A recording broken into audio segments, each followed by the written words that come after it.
Welcome to a Season of Caring podcast, where there's hope for living, loving, and caring with no regrets. This is Raina Nices, your host, and today I'm excited to introduce you to Laura Beth DeVorny.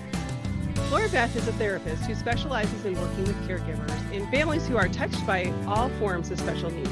She works with individuals, couples, siblings, groups, and multi-generational families to provide support in areas of family roles and communication, stress reduction, anxiety, depression, grief, and addiction. Laura Beth has received advanced training and is pursuing certification in brain spotting, a specialized and non-traditional treatment method for releasing trauma by working with the place in the body and in the brain where trauma is held. For more information, go to www.brainspotting.pro. Welcome, Laura Beth. It's great to have you today. Thank you. It's great to be here. Thank you so much for having me. Well, I'm excited to be able to introduce my listeners to you and the wealth of knowledge that you have. Can you just tell me a little bit about how you found yourself in the place of supporting caregivers? So originally, I started off as a multi-generational caregiver. It was at a time when I had two small children. I was living on the West Coast and my parents were living on the East Coast. My mother had planned a surgery to have her knee replaced, and I was planning to come out and help care for her, along with support from my dad. And I received a phone call that my father had been hospitalized with an emergency cardiac event at a different hospital. Of course, all the best laid plans went up in the air because now I was going to be caregiving both of them at different hospitals. So I got there, put on my thinking cap, figured it out, got the car, went to the one hospital, went to the other. As I was going up in the elevator to see my father, who was in ICU, the elevator door opens and they're bringing in my sister-in-law on a gurney, and she's having a grand mal seizure. Oh, man. And I am very aware that my family has no idea that anything's going on. So I explained to the people bringing her in who I am, and then I go out, tell my dad what's going on, and then I go and call my family. And I suddenly had this overwhelming feeling of being isolated and all alone. And it seemed so ironic because I was actually surrounded by people and events and things, and yet I felt like I was on an island. And I realized that there needed to be someone to care for caregivers. It was a number of years later before I actually realized that the Lord was calling me to be that person. So when my youngest went to high school, I went back to seminary and started my master's degree in marriage and family therapy. And I'm now a licensed marriage and family therapist in California. That's amazing, because I think that isolation, our listeners, I'm sure you completely relate to that. There are people around you who love you, want to support you, but still feeling so alone in the midst of that caregiving time. I'm just so glad that there are people that will step into those roles of helping us care for our caregivers. So describe a little bit the emotions that many of the caregivers are facing as they're helping care for their loved ones. So for the context of our conversation, I'm going to start with the day of diagnosis. I do understand that for many it's before that, but I am going to use that just as a point of reference because we have a short period of time to talk. The day of diagnosis changes the lives of many people. On the day that you receive that diagnosis of the loved one in your care, a unique and ongoing grief process began for you. The hard thing is that the grief process, which allows you to reach acceptance, is often pushed aside as greater concerns for your loved one fills your time and energy. But carrying that unacknowledged grief, along with the new and unexpected stress of managing time, finances, emotions, and decision-making, has a significant effect for loved ones like you and your family around you who are involved with care and decisions. Grief has more traditionally been tied to the loss of a loved one, but now we are starting to hear about anticipatory grief. Primary caregiver emotions are actually tied to that grief. So the first primary caregiver emotion that I want to talk about is fear. And that's fear of the present, the past, and the future. Because fear is generally the first shockwave right after receiving the devastating news. Fear is often tied to a lack of education, resources, support, or even the caregiver's own internal story around personal limitations, past and current circumstances, and racing thoughts that might cause you or another caregiver to forecast catastrophe. As fear implodes into either denial or worry, it can result in most any of the other caregiver emotions until the caregiver moves from fear into a solid understanding of what is expected, along with the best and worst case scenarios tied to a plan of action and resources. So when I have someone sitting with me, I ask them, do you find yourself planning to hope or hoping to plan? Such a good question, because that fear does just completely overwhelm. The hope is not even in sight a lot of times. That's Yeah. such a great point. So other emotions. Yes. So anger, the most passionate of the caregiver emotions. The most common trigger to anger is interference with a goal. It is expected that an unexpected diagnosis would dash hopes and dreams for the relationship and a sudden unwelcome change to relationship roles. It can be an emotion with directly identifiable ties to something that's important to you, the caregiver, or it can be an annoyance like something that happened at Target that sets off an emotional undercurrent. Anger can be set off by such circumstances as unwarranted criticism, lack of consideration from others, or even an unhealthy pattern in a relationship or an accumulation of annoyances. If anger goes unchecked, it can cause irreparable harm to relationships and cause physical harm to the angry person or those who are their targets. Forgiveness of yourself and everyone who is tied to your loved one's care, including sometimes your loved one, ouch, is the most effective means for overcoming anger. So true, because that person you're caring for, there's just times that anger can arise just in the situation or in their not cooperating or not seeing things in the same way you see them. So such a raw emotion, and one that most of us as caregivers don't really want to admit we have. Yeah. So that brings us to guilt. Caregiver guilt is the Mm. product of thoughts that you haven't done enough for your loved one. Yeah. It can be the flip side to resentment that the caregiver has for needing to devote so much time and energy to this loved one with a diagnosis. It can also be tied once again to unresolved issues with that person or others in proximity. And here's an ugly one, comparing ourselves to other people or situations. Mhm. It can also be a result of the caregiver's own unresolved issues. Scripture, fortunately, is a treasure trove of wisdom on mercy and grace. And through our faith, we have been set free from shame. Process that thought often, because if we don't process it, it can become a platitude upon which we hide our shame. No, continue to seek the truth, which sets us free from shame so that we can have the strength and endurance to lovingly caregive. Such a good point. Guilt is such a huge piece for so many caregivers. And I love really pointing us to the true way to find or way out of that shame is definitely the truth of the scriptures and being able to process through that. That's great. So, what other emotion is a big piece that you found? So that brings us to doubt and confusion. And these are irrational thoughts. They feel so rational, but they're not. They are an outgrowth of fear, powerlessness, overwhelm, and guilt. In order to not be sucked into the vortex of doubt and confusion, it is important for you as a caregiver to become clear about what capabilities you actually have, establish contingency plans, and cultivate available resource and support inventories. When you find yourself feeling worn down, take a moment to give yourself credit where credit is due and not be so hard on yourself. Caregiving is full of ever-changing and complicated situations, and despite your best efforts, sometimes things will fall through the cracks. For sure. And I love that. Just stop and give yourself credit. You're doing so much, listeners. As you're caring for the person that you love, you are making so many decisions on your behalf and their behalf in the moment all the time.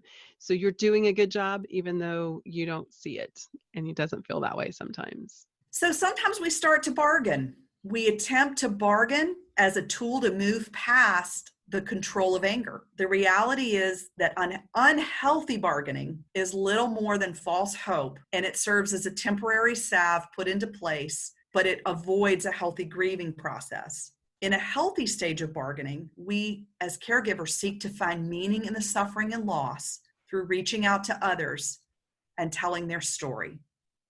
Healthy bargaining looks like reframing what is the new normal and how it can become the new okay. That is so wise. Reframing the new normal and how it can become okay. By processing through it and understanding it, you can find that it's okay. That's great. And the next one Is my old friend isolation. The paradoxical emotion. You are a person who spends an enormous amount of time and energy in the presence of a person, and yet you can, and I promise you will, find yourself feeling all alone, as if the world has marched on and left you all alone. For many caregivers, a loss of balance has put the caregiver in a position of putting the needs of their loved one ahead of their own needs. And like I said in my earlier story, the morning that we started off, I was balanced, and then all these things hit that I was completely unprepared for. However, continuing in this state of imbalance is closely tied to the onset of depression in adults who are caring for a loved one. Feelings of isolation are often a cry for connection spiritually and with other supportive and caring people. So listening to that feeling of isolation and realizing this is something that needs to be addressed. We need to do something different to find the balance that meets that need. And sometimes it's just like Jesus when he was caregiving. In order to not be alone and isolated, he needed to find time to be alone with his Father. And that is my therapy advice. So that's great. So then comes overwhelm. The caregiver who's constantly exhausted experiences roller coaster emotions, or they may have actually completely numbed out their emotions. So sometimes as a result, they may have developed a poor appetite or eating habits, may find themselves more prone to illness, and have lost the ability to ask for or receive help from others. And that is when you've reached a point of overwhelm. If this is happening to you, it is important to take inventory of what you are able to stay on top of and ask for help. Gain further information about support that is available and make space for self-care, including adequate nutrition, sleep, exercise, and connection to others who have gone through and have some understanding of what you're going through. Overwhelm is the primary thing I hear as I work with clients, just feeling like there is so much and not even really being able to think anymore because it just feels like it's pulling them all the time.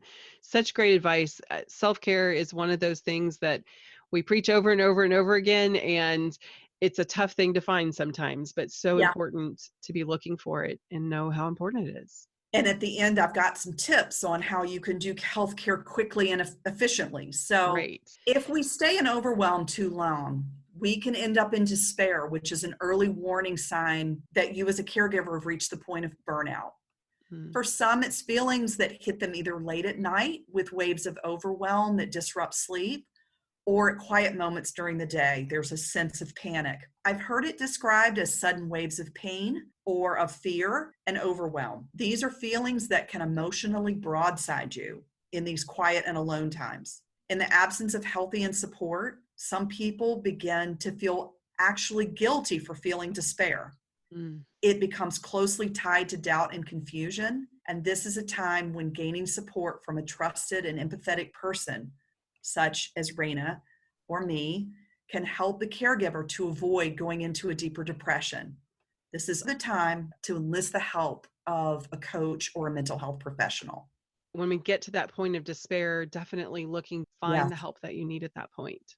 When a caregiver is thrust into a role by a sudden and unexpected diagnosis of someone who they love, prior to that, they may have had a full life of relationships, occupations, and interests. Many had sustainable life balance. if you are starting to feel that your former life balance has been upended, it only makes sense that you could be left feeling confused as to your purpose, your passion, and who you are as a person. Without some assistance to regain your previous balance, you can easily lose your true north and find yourself trudging along without meaning and feeling guilt for missing your old life. And that's where resentment comes in. This one that is so hard to talk about and sometimes even hard to face because it's so closely tied to shame and injustice. Caregiver resentment is a feeling of unfairness or irritation, which can come on suddenly at the time of diagnosis and creep in over time. For the reluctant caregiver, caring for a relative where past relationships and events lead to caregiving more out of obligation than love,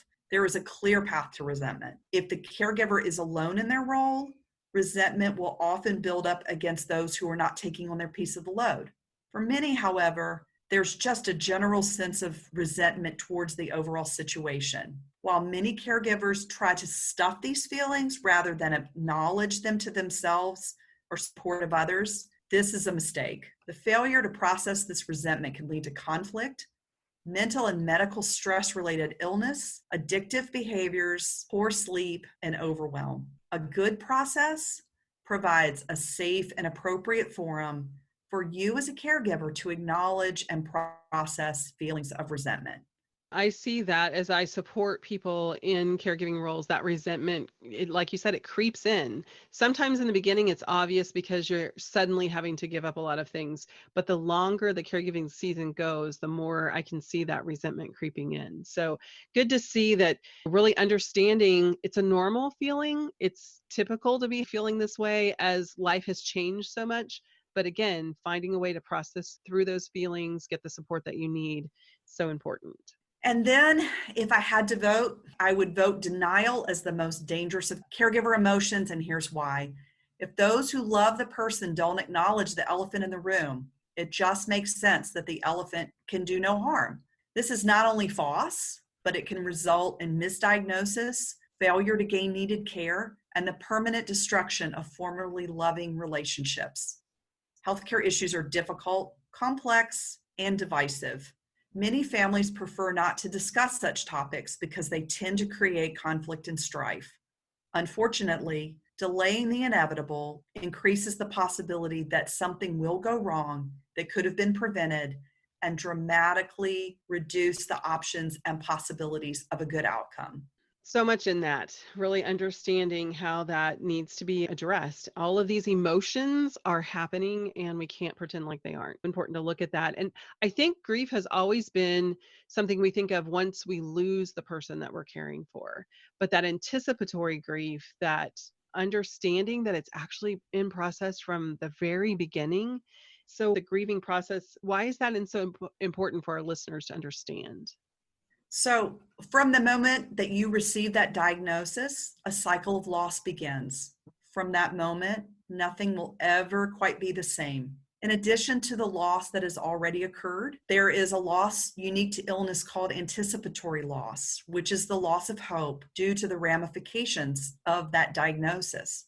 For the primary caregiver, especially one who cares, like I was saying, and I think it's very true for many, who cares for multiple loved ones. This is a delayed loss that happens after caregiving roles have changed and where the person can look back over the time of caregiving and take inventory of accumulated loss from being in a caregiver role for an extended period of time. So it's important from the beginning for the healthy caregiver to begin an ongoing process of acknowledging loss and remain involved in an ongoing process in order to make space for positive emotions that can be lost in the everyday grind of loss and responsibility. And there are still many memories to be made if you're available to see them. For many, the stages of grief have been considered the way that we encounter the loss of a loved one. But while the specific aspects of loss are not unique to caregiving, the stages are the same.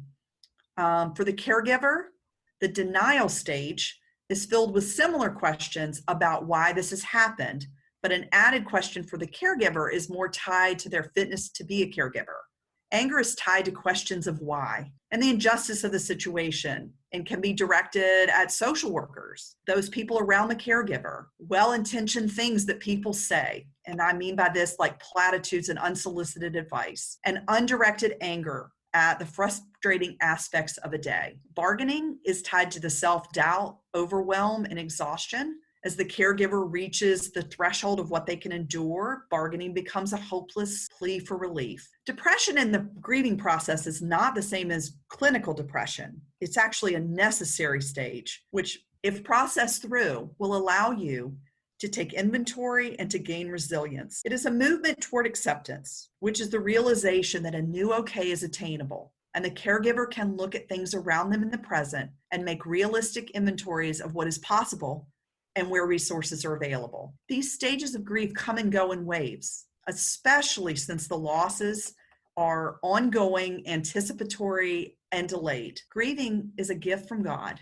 And if we remember that this is a process that throughout Scripture honors God and strengthens our faith, we can gain a healthy and ongoing process for ultimate acceptance. I love that point of it's a gift. It's not something that's have to endure or we have to avoid. It's a gift to actually process through it, because we can glean so much from it. When we do that, if we stay stuck, that's when we become unhealthy in so many different ways. If you are faithful to do that, I agree, then you find the memories, you find the blessing in what you're doing as well, not just the sadness, but you do have to experience both. What are the components of a healthy grieving process? Because most people don't think grieving is healthy. So let's look at what makes it healthy. First and foremost, always spiritual time. Beyond that, physical activity. We need to move. And that might be a short walk. It might mean dancing in place, put on some praise and worship music, just something to move our bodies. We do need to find focused and productive time, because there are many tasks to be done. And if we are overwhelmed, sometimes our focused and productive time, instead of being that, becomes tied up in a grieving process that is not productive. We need to have active playtime. That means that we actually set aside time for recreation. We need to have inactive downtime. And we need to have connection with supportive people. All of those things are so important. And I can hear the listeners thinking, how in the world can I do all of that? How do I put all that into my world when I have so many other things to do? But when you take them and break them down into small things like you did, just take 10 minutes to go for a walk, or take a few minutes to have that downtime, plan it, figure out where to put it. It really is doable. And listeners, if you hear that list and you think, I can't do all those things, taking the step to do one thing today. And once you've figured out how to put that into your schedule, take the step to add another one. You can do this. You can stay healthy through caregiving. I also tell people that this process can be a lot like a good sauce. You can connect spiritual time and physical activity and active playtime or inactive playtime and connection with supportive people. You can do all of these together and they still count the same. So you don't need as much time if you do them together. Such a great point. I didn't even think of it that way, but you're right. If you call a friend and you go for a walk together, you're accomplishing multiple things all in that one event. So what a great idea. Oh my gosh, you have just given us so much to think about. There's so much great content in our time today. Thank you so much, Laura Beth. Well, thank you for having me. It has been a pleasure, and I know that our listeners have really enjoyed having an opportunity to hear your great pieces of wisdom. And listeners, I want you to know that this is not the only chance you have to hear from Laura Beth. You can actually check out her educational videos at her website, comfortforcaregivers.com. Remember, a Season of Caring podcast is created for the encouragement of family caregivers. If you have medical, financial, or legal questions, please consult your local professionals and take heart in your season of caring. Thank you.